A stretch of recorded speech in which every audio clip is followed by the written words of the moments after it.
Makhiwa TV nabaqulusi FM sifiso leso magalela bathi magalela ngoJesu abanye begalela ngonyama angihambi ke ngedwa ngihamba no Matric ogilima la umenera ogilima kwisifundo imathematics okuyisifunda abantu abathi silikhuni sifuna sichazele ukuthi ke Nyambosa wenza ngani wena ukuthi ushaye nje 100% nje uyithulele emva kwalokho bese uyayihambela kubafundi lapha na Inhloso Enhle Secondary School. Ngibonga ithuba ngibingelele nababukeli ekhaya. Yes.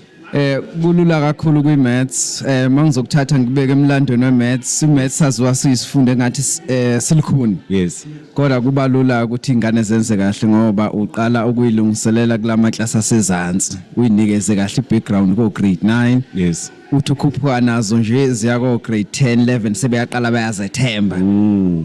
Uma ngabe usufika ko grade 11 ila indaba eqala khona. Okay. Kwi mathematics I content yaka grade 11 yaka grade 12 yes. Icishe ifana. Okay. So mawumpheka kahle umfundi ka grade 11 uthi ufika ka grade 12 uvuthiwe. Okay. Into engiyenzayo nje ka grade 12 ngoba ngikwazi ukuthola 100% nama distinction awu 4. Yes. Mangifika nje ka grade 12 ukuthi abafundi ngibanikeze isikhathi esanele sokupractice maths. Singena njalo ekseni ngo6. Yes. Siphume njalo ntambama ngo5. Yes. Siphinde nangama weekend singena. Ufika ukuthi ngaso sonke isikhathi thina kwi-maths sihle siphambili kune ATP. Lokho kusinikeza ithuba elanele ukuthi sikwazi ukubhala ama test. Yes. Ngoba i-test yona ebalekile. Ama test abamaningi. I-topic ne-topic iba nama test mhlambe nga2.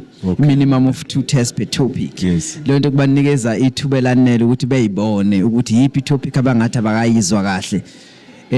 Na sibona ukuthi yipi topic asebeyazi kahle hle. Shutho ngaqikelele la Nyambosa ukuthi abafundi kwi-mathematics kumele ba-practice i-maths ngoba ifundwa njengama language kumele beqinise la kwi-practice. Yebo kunjalo. Bezokwazi ukuthi beyiqonde kahle i-mathematics. Yebo kunjalo umlinga wokho yikho ukuthi fanele ube nesikhathi esiningi sokuthi beyipractice futhi okwenza kube ngcono uma ungabe ungaba nesikhathi esithe xaxa ukuthi bekwenze eclass nawo khona une sure ukuthi lento iyenzeka. Yes. Yebo. Nyambosa mhlawumbe ukuyibongela kwenje nesikole ngalokho kuthe kwenziwa umasipala wabaqulusi kungathini ukubonga kwenu.